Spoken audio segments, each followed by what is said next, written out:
Hello friends, माझं YouTube channel Sony ट्युटोरियलवर तुमचं मनपूर्वक स्वागत आहे. आज आपण TYBA इंग्लिश 255 या बुक्सचे IMP बघणार आहोत. अभ्यासाला सुरुवात करण्याआधी तुम्ही माझ्या चॅनलवर जर नवीन असणार तर चॅनलला सबस्क्राईब करा.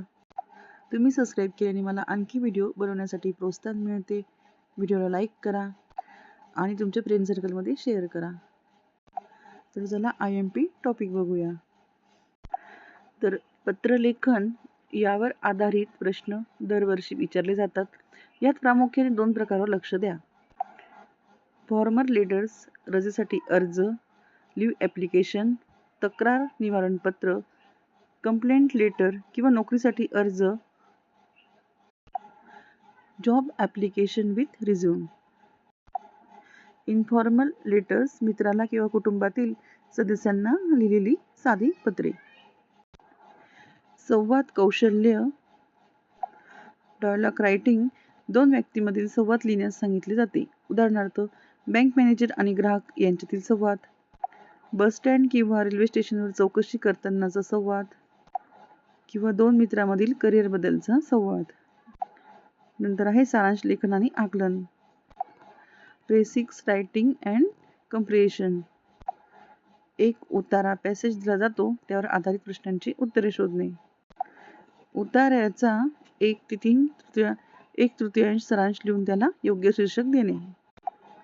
व्याकरणाचे महत्त्वाचे घटक. ग्रामर. व्याकरणामध्ये खालील गोष्टींचा सराव करा. Tenses, present, past, future. नंतर आहे आर्टिकल्स ए, एन, द. नंतर आहे preposition in, on, at, between. नंतर आहे डायरेक्ट अँड इनडायरेक्ट स्पीच. या व्यतिरिक्त तुम्ही बुक्समध्ये जे स्टार केलेले असतं ना पहिल्या लेसनच्या वेळेस, म्हणजे प्रत्येक लेसनला असतं ते स्टार केलेलं, ते पण तुम्ही त्या आधारे वाचून जायचं प्रत्येक लेसन्सचं, कारण त्याच्यावरच आधारित तुम्हाला प्रश्न येतात. माझ्याकडे बुक्स नसल्यामुळे मी तुम्हाला फक्त IMP मुद्दे सांगत आहे की ज्या आधारे तुम्हाला प्रश्न येतील. तरी तुम्ही बुक्समधून प्रत्येक लेसन्सचे स्टार केलेले IMP अभ्यास करून जायचे. आणि एका बुक्समध्ये 2 किंवा 3 पुस्तक असतील, भाग असतील, तर प्रत्येक भागात पहिल्या आणि दुसऱ्या लेसनमधून हमखास प्रश्न येतातच. आणि नंतर लास्टचे पण लेसनमधले प्रश्न येतात. हे जे मी पॉईंट सांगितले आहे ते तुम्हाला प्रत्येक बुक्समध्ये उपयुक्त आहे. लेसन्सचे स्टार केलेले अभ्यास करून जायचे आणि पहिले आणि शेवटचे लेसन पण नक्की येतात आणि मधले पण येतात. चला आता पुढचे मुद्दे बघूया.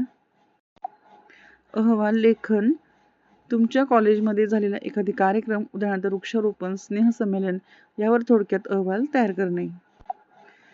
अभ्यासासाठी काही टिप्स. मागील वर्षाच्या प्रश्नपत्रिका PYQ शक्य असल्यास 2023, 24 आणि 25च्या प्रश्नपत्रिका एकदा नजरेखालून घाला. अनेकदा प्रश्नांचे स्वरूप तेच असते.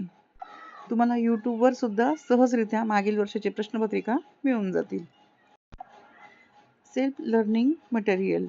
विद्यापीठाने दिलेल्या पुस्तकातील प्रत्येक पाठाच्या शेवटी असलेले चेक युअर प्रोग्रेसमधील प्रश्न सोडवायचे.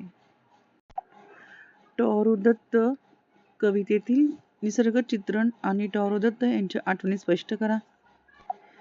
निसिम इझेकिएल नाईट ऑफ द स्कॉर्पियन मधील ग्रामीण भारतीय संस्कृती आणि आईचे प्रेम यावर टिप लिहा.